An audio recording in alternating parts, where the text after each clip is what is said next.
Bon, il faut que nene c'est elle a les ovicules. Donc, elle va noter. Peut-être elle est chauffée, c'est à vider l'eau, à l'eau, et noter né, c'est à essayer d'eau, de zoomer. Bien, bah, ou, parce que, et nous, assez. Voilà. Eh bien, voilà. Elle va noter les noirs et tameleki. Parce que noirs blancs, eleki. Elle va noter les bon. Quand tu souviens de, et c'est à nous, on a vidé qu'il y a une soie et noir. Voilà, les gars, pour moi, mais et noir dans l'ombre. Et c'est Allah Akbar. Allah Akbar. Donc, pour que soit noté et noir dans l'ombre. Voilà, mon dit la fond et noir. Un fond. Kaka, et les fonds, kaka, et noir, on va fond. Que noir va fond, qu'il va sonner les bessines. Et c'est et qu'il va nous faire. Donc, l'histoire de la bienveillance de Abdullah ibn Mubarak, on nous raconte qu'un jour, sa mère l'avait demandé de l'eau à boire. Donc, c'était de l'eau à boire, mais elle avait demandé ça à une heure tardive, c'est-à-dire pendant la nuit profonde. Et bon, il est parti effectivement aller chercher de l'eau à boire à sa mère. Mais, contre toute attente, l'eau qu'il a trouvée, ce n'était pas une eau qu'on pouvait boire en même temps. Peut-être que c'était une eau qui était trop fraîche et qu'il fallait un peu réchauffer l'eau là. Donc, il a puisé l'eau en attendant que ça se réchauffe. Maintenant, il est parti du côté de sa mère et elle était endormie. Maintenant, elle était endormie. Il ne voulait pas également réveiller sa mère.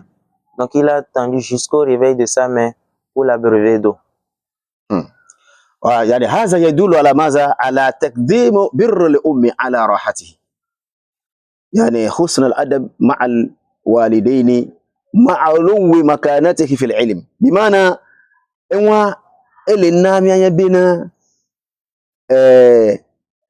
أم لنيوه na enoi ye no ja wo nyen na eno chan il faut que on la patienter on la doji on la gbonjide parce que e doji e be note kaka mujila fon eno kaka eno afon ento edokwe ke ngbe ba so ne be sine ye won le yin ke o e le yin be na yani adabu yani le ke yo na adabu yani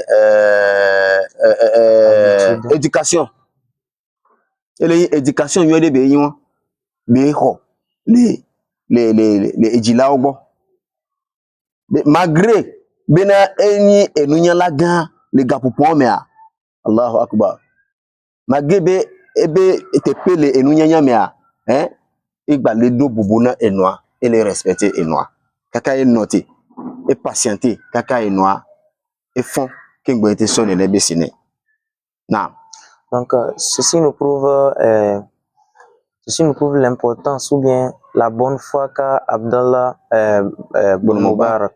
Donc le fait de s'arrêter, attendre le réveil de sa mère pour l'abreuver d'eau, prouve qu'il a reçu une bonne éducation. Bien qu'il était plutôt un grand savant islamique, il ne s'est pas reposé que non, je suis un savant islamique. Pourtant, il a attendu jusqu'au réveil de sa mère pour l'abreuver d'eau.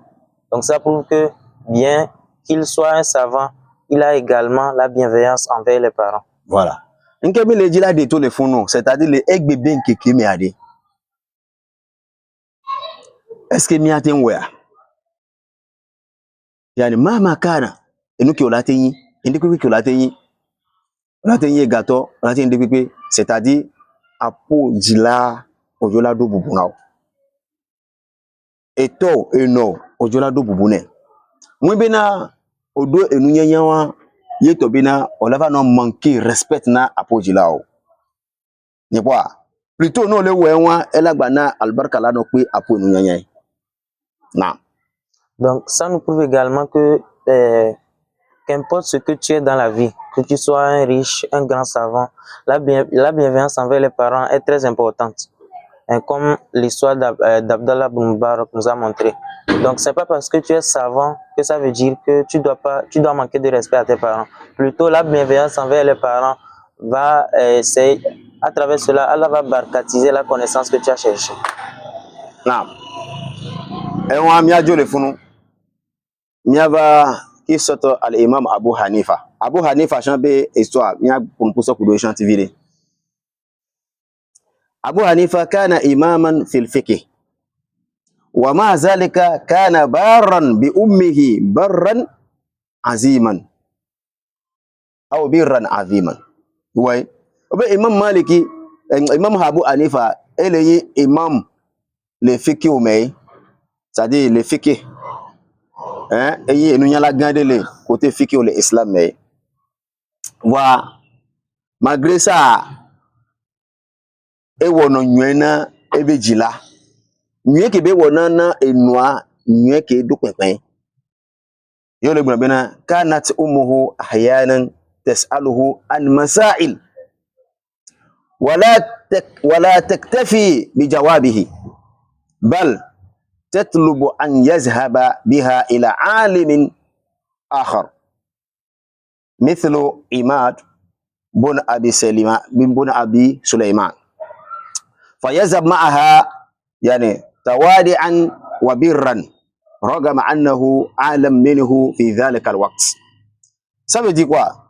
C'est-à-dire Abu Hanifa obe enua obe po enya bena enunya laga enunya labe yi le fiki obe gome no be fiki wa c'est-à-dire amener c'est islam gome hein c'est-à-dire nous gome c'est quoi de pe o latin bio wa o latin 20 ni quoi wa mahir fi zal donc enya nous so kudo ne be no ti voir enua bien ne obe enua et poser une question ne voir ebe dodo enti na enua musuna enua ye enua gba bien na bi na de ne tro ne kpo yi ameke gba yan nu so wi li ga popo me abede gba le ke yan nu so wu Abu Hanifa ele yin meke ele yin Imad ibn Abi Sulaiman Imad ibn Abi Sulaiman yan nu so wu Abu Hanifa le wo be ga popo me donc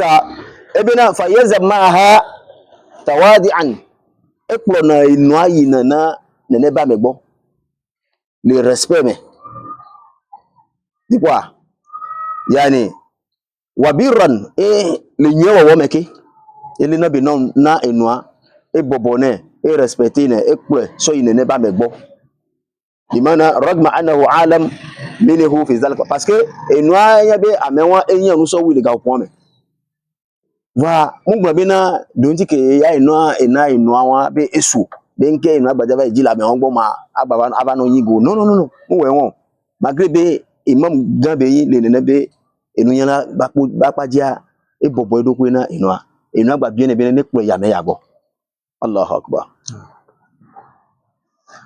Donc la seconde histoire qu'on aura à prendre c'est l'histoire du célèbre imam Abu Hanifa.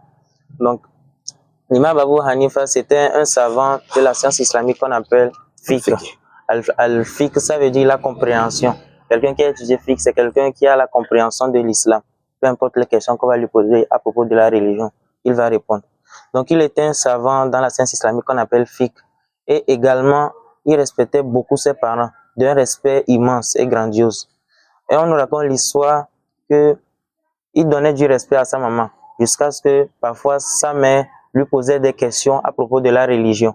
Et il répondait à sa mère à travers la réponse qu'elle a posée. Mais sa réponse ne satisfaisait pas sa mère. Et sa mère lui demandait de lui conduire auprès d'un imam qui a plus de connaissances que lui dans leur moment, pendant leur temps. Et effectivement, l'imam Abu Hanifa conduisait sa mère auprès d'un autre grand imam qui était plus savant que lui pendant leur époque, qui s'appelait Imad ibn Abi Sulaiman. Donc Imad ibn Abi Sulaiman, c'était quelqu'un de plus savant que lui. Et l'histoire nous dit qu'il amenait sa mère auprès de l'imam là avec respect et il prenait soin d'elle. Et on dit, bien qu'il était savant, il n'a pas dit non, je suis savant, pourquoi est-ce que je vais encore conduire ma mère auprès d'un autre? Pourtant, il s'est rabaissé devant sa mère. Donc, il a été humble envers sa mère. Bien qu'il était un imam, il a été humble envers sa mère, a conduit sa mère chez un imam qui avait plus de connaissances que lui à leur époque. هذا يدل على التواضع للوالدين يعني تقديم الرضا الأم حتى على المكانة العلمية c'est-à-dire ewa ele de so ni na mi binade abobo amene bobo edoku na ebejila parce que les funu me e ya bobo do ko na be jila ye abobo do ko na jila on wa de